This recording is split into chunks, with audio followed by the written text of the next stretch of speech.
In this short video, I'm going to introduce you to a growing problem of gas leaks in attics of people's homes. My objective is to alert you to the dangers that may be lurking in your own attic, how these dangers come about, and how you can best protect your family from the effects of natural gas. Although there are codes that guide builders on how to build the houses, they are not mandatory, and in some cities they're not enforced at all.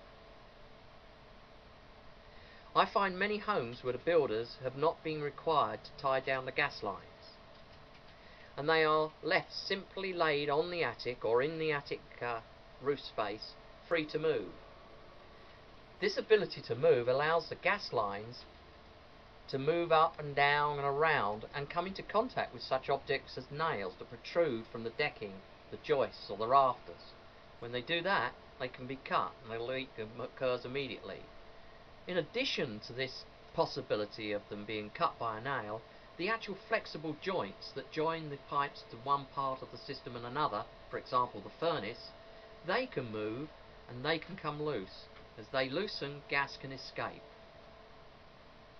These gas leaks can go unnoticed for absolute years, and they're threatening your home and your family, apart from the fact it's costing you money, probably quite a lot of money.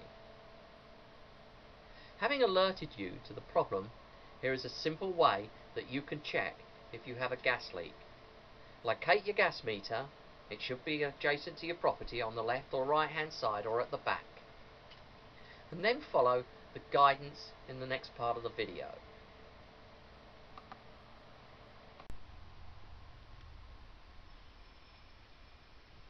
This is a meter on a house that I'm inspecting.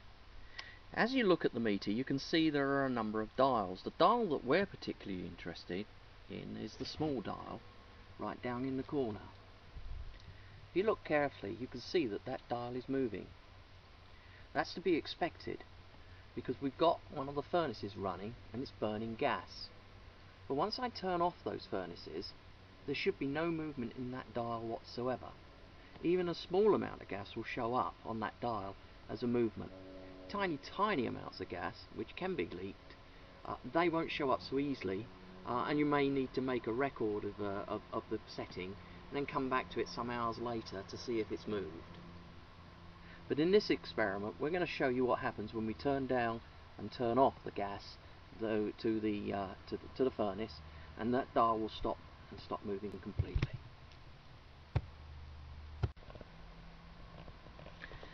Now that the furnaces have been turned off, we can come back to look at the meter. If you look very carefully and wait a few moments, you'll see that the small dial, which was turning quite fast earlier, has now stopped.